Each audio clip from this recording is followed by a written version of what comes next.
Also about Crownsville. So I'd like to welcome Janice up front to give our lecture today. Thank you very much. Good morning, everybody. Thank you for getting up early and coming down here to visit with me. It's always a pleasure to be here in London town. Every time I come here, it's a new experience. So my experience with London town, first of all, I have to tell you that I can trace my family to the mid-1700s in Anne Arundel County. So both on my father's line, I descend from slaves from a plantation called Whitehall Plantation in Broadneck. You pass Whitehall as you're going over to over the Bay Bridge, and there I can trace my family prior to the Revolution. We were slaves of a provincial governor by the name of Horatio Sharp. And Horatio Sharp had a Secretary of State, so when the war came, you know, you had to take an oath to England or else lose your property. So he gave everything, all his property, land, chattel property, to his Secretary of State by the name of John Rideout. Many of the people know the Rideouts, and we have a very Lady Rideout and I could recite our history back to our 6 great-grandfathers being together on that plantation. Well, lo and behold, my father's mother, her people are from the West River, and I can trace them back to before the Revolution as well. You're going to find out through further history that those who were enslaved during the Civil War, they served for their owners. Many of them did. Then you have another group who says, hey, we're not doing this. We're going to join the United States country, and we're going to go and fight the Civil War. And my relatives on this end left through West River to Washington, D.C., goes directly into the Navy. And having done a lot of study, I can see my relatives going in the Navy and changing later, but many of our ancestors fought together. And believe it or not, many people don't know this, the state of Maryland emancipated slaves in 1864. This is before the federal government. You know, the Emancipation Proclamation didn't mean anything to anyone who wasn't in a Confederate territory. So when we attempted to end slavery through our third Constitution, it failed. I'm like, oh my goodness, we're about to end slavery, indentured servitude. It failed, and they said, well, wait a minute, there's a war going on. You have to go get the votes from the white males who are in the field fighting to see what they think. And through their vote, Maryland abolished slavery by 336 votes. And it's because they were together. There are letters that said, hey, this man is fighting by my side in Petersburg. We survived the mine. You know, we survived this together. So I come from a long line of families from Anne Arundel County, from the South River area. I'm from the Hopkins and the Downs. From Broadneck, the Murrays and the Hayeses. We got a road up there called Hayes Road, and you're not sure. She's going to be afraid to teach what I teach her because she doesn't understand. It's not written. It's just beginning to be written. So I bring my kids out for a day, and I said, guess what? We're going to London town. We're going to find out what history is down there in London town. So we're in the William Brown house. And I'm watching my 9-year-old, she's about to be 10, and she's listening to the interpreter, and I see her little head go this way. I said, uh-oh, that brain is thinking. And I see her little head go this way. And finally she says to the interpreter, were any black people here? And the woman was stunned. Because that history had not been told. It was only about the indentured servants. How can you tell a story? If you're shipping things from the water, rum, all kinds of things, you're shipping people too. So we were here too. So that was the first bit of discovery for us. Then I get a call, you know, as I'm doing my work, I get a call from Alan Ruckenbach, Janice. we've just discovered the remains of a child under the carpenter's house. So what's he saying to me, Cal?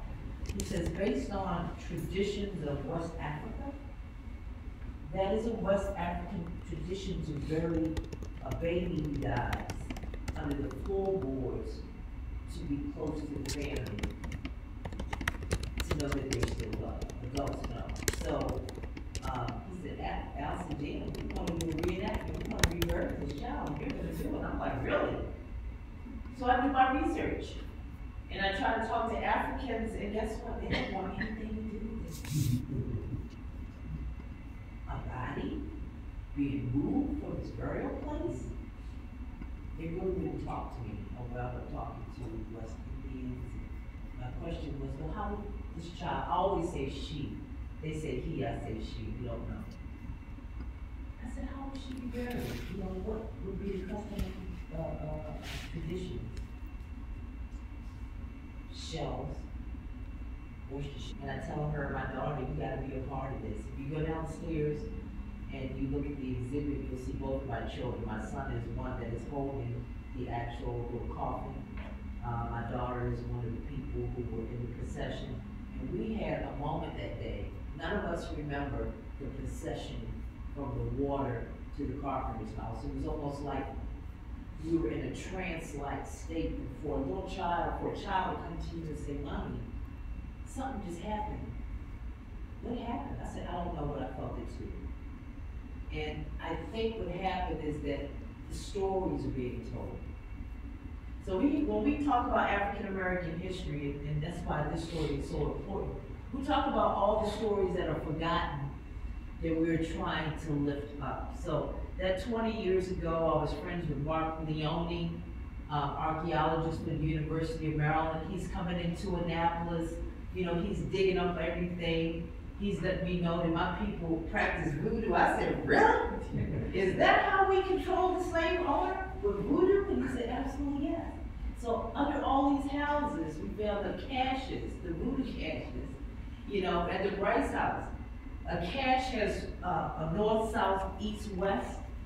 So the cache that's pointing east to the water, what's in there? Crab claws, sea grasses. Because when my ancestor dies, I want their spirit to go back to the motherland. But the front door where it comes into the kitchen where the master comes in, guess what's in that one? The mistress's earrings that she thought she lost. The master's cufflinks that he thought he lost. Buttons, all those things that belong to them that they can control the vortex. In other words, don't you step into my kitchen while I'm cooking this pig. That's your dinner. Don't bring that negativity. You're not beating anybody, you're not doing anything. So they found that at the Rideout house, the Bryce house, the Charles Carroll house. Charles Carroll, the largest slave owner in the state of Maryland, who brought 12 to 13 of his best to Annapolis during the legislative session. And guess what? Some done work there too. So you know Charles Carroll couldn't practice Catholicism when he came here. So he had an altar in his house where he could practice Catholicism. So, you know, I'm getting all this data and I just chuckle to myself and I'm saying, wow, Charles Carroll is upstairs practicing Catholicism and the slaves are in the basement with burying the child, and all that is downstairs if you want to see it. My final, not final because this is going to continue, but the discovery of Londontown as an almshouse was even more exciting to me. So I think many of you know that I have spent the last 10 years digging up the history of the Crownsville State Hospital Cemetery.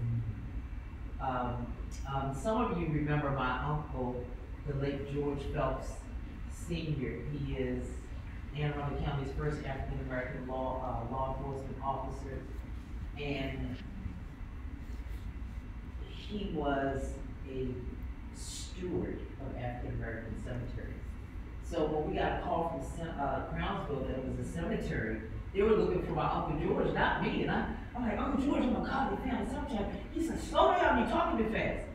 I said, Uncle George, there's a cemetery at Crownsville. There might be 1,500 black people buried up there. And my uncle, I remember him saying, Jesus, They always say, Jesus Christ. Jesus. They want you to come up here, Uncle George. He says, okay, I'm ready. I'm like, can I go? That began my journey of 10 years trying to find out who is buried in the cemetery. Because guess what? Standard operating procedure in a mental hospital, there's no name on the grave. There are all kinds of, you go different states, there may be a little metal bell, there may be a slab of concrete like Crownsville. So I took that journey. So in that journey, I'm beginning to understand how were African Americans treated in the 19th and 20th century when it came to. Was Henrietta Lacks buried? No, Henrietta Lacks is buried back in her home in Virginia, but she had a 14-year-old daughter who died there. She's not buried there. There's a lot of speculation, but we found her death certificate. She is buried next to her mother, but she died in Crownsville from the treatment that she received, and I'm going to talk about that a little bit. So as I'm studying Crownsville, I'm like, where did everybody come from? Has everybody here heard of the Maryland Lunacy Commission? If you look up there on that quilt, I just happened to see it here. This quilt must have to do with the Alms House, correct, Tom? Yes. So the Maryland Lunacy Commission is who created our institutions. So let's go to the 1800s. Londontown is a failing community, and Anne Arundel County buys this property to be an almshouse. So I'm going to take it everybody knows what an almshouse is. It's a place for the poor and the mentally ill non-criminal. Okay, mentally ill criminal, you fester in the jail. If you're non-criminal, you fester in an almshouse. It started out being integrated with blacks and whites. If you were poor, it didn't matter if you were from down here, but then in 1830, they segregated blacks from white. Then they realized they had to segregate men from women because they couldn't keep up with what they were doing with the lifestyles. So they eventually segregated. The administration offices are where the men were at one point. The African American facility is no longer there. Substandard, of course. But you're in slavery. Why would anybody do it? It's substandard. 1910, the Lunacy Commission says, tear down. We don't need that here. And at the same time, the Lunacy Commission created a new hospital in Crownsville the same year. So we know that the movement from people from almshouses around the county, and you gotta remember, the almshouse is not the only place that the mentally ill, especially if you were African American, were housed. You were in prison. You just were left to languish in a prison. I'm gonna attempt to use this clicker. This button right here? Yeah. So, this is a 1936 picture of Londontown as an almshouse. A lot of bad things happen, but you gotta remember, the county doesn't have charter form of government until 1965. That's the same year that all the welfare acts and everything come into place. So all these places are no longer useful. While we have commission form of government, commissioners will come down and take a look, whatever, they're getting their check. Some of the most horrible conditions that you ever want to see, African Americans tied to trees, left outside, really horrible conditions. So the Lunacy Commission said, okay, we need another place for African American people, and it can't be in Baltimore. Okay, we'll try this. I think you aimed it down. Yeah, I think I came it up here. Oh, The computer, yeah. Right. Woo! Look here, girl.